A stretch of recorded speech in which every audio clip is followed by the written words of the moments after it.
بسم اللہ الرحمن الرحیم۔ خالق کائنات نے مرد اور عورت کو ایک دوسرے کی صحبت سے سکون حاصل کرنے اور لطف اندوز ہونے کی جو خواہش رکھی ہے، اس کو پورا کرنے کے لیے شروع میں اسلام نے نکاح کا طریقہ بتایا ہے، اور اسی لیے نکاح حضور اقدس صلی اللہ علیہ وسلم کی نہایت اہم سنت ہے۔ اس کے ذریعے انسان زنا جیسے مذموم گناہ سے بچتا ہے۔ یہی وجہ ہے کہ نکاح کو نصف الایمان بھی کہا گیا ہے۔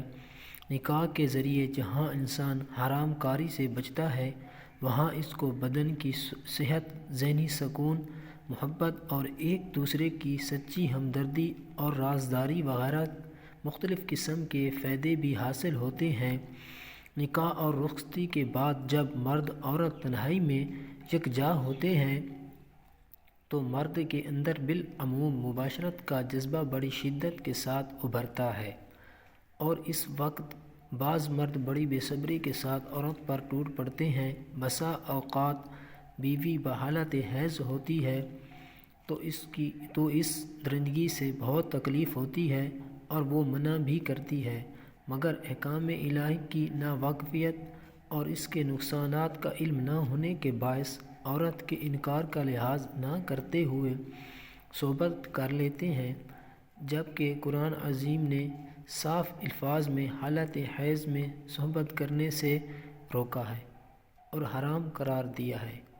اور سورۃ البقرہ میں ہے، حالت حیض میں عورت سے الگ تھلگ رہو۔ قرآن حکیم کے اس حکم کے بارے میں جدید علم طب نے اس بات کا انکشاف کیا ہے کہ حیض سے خارج شدہ خون میں ایک قسم کا زہریلا مادہ ہوتا ہے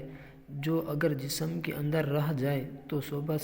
کے صحت کے لیے نقصان ہوتا ہے۔ اس طرح حالت حیض میں جماعت سے اجتناب کرنے کے راز سے پردہ ہٹا دیا ہے۔ دوران حیض عورت کے خال اعضاء خون حیض کے جمع ہونے سے سکڑے ہوئے ہوتے ہیں اور حساب داخلی حدود کے سیلان کے باعث اضطراب میں ہوتے ہیں۔ اسی لیے حالت حیض میں جنسی اختلاط نظرت اور قوی حیض کی رکاوٹ کا سبب بن جاتا ہے، اور بعد میں مزید خرابیاں، سوزش، رحم وغیرہ پیدا ہو جاتی ہیں، اور موجودہ زمانے میں ایڈز نام کی انتہائی خطرناک بیماری جو معرض وجود میں آئی ہے، وہ بھی اس قسم کی بدعنوانیوں کا نتیجہ ہے۔ قربان جانیے شریعت محمدی صلی اللہ علیہ وسلم کے، جس نے ہم کو احکام الہی کے ذریعے ایسے مذموم حرکات سے روکا جن سے فریقین کو طرح طرح کی بیماریوں اور امراض خبیثہ، سوزک وغیرہ لاحق ہو جاتے ہیں، جن کا خمیازہ تمام عمر بھگتنا پڑتا ہے، بلکہ اولاد پر بھی اس کا اثر پڑتا ہے، اولاد مجذوم ہو جاتی ہے۔ بعض فقہاء نے اس حکم کی خلاف ورزی پر حدیث کے مطابق کفارہ بھی رکھا ہے کہ جس شخص سے غلبہ شہوت کی بنا پر حالت حیض میں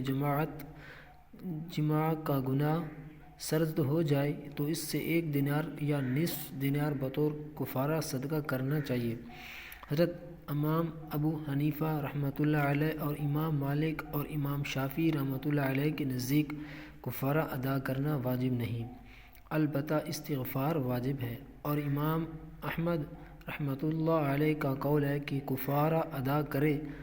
اور اگر 1 دینار ادا نہ کر سکے تو نصف دینار ادا کرے۔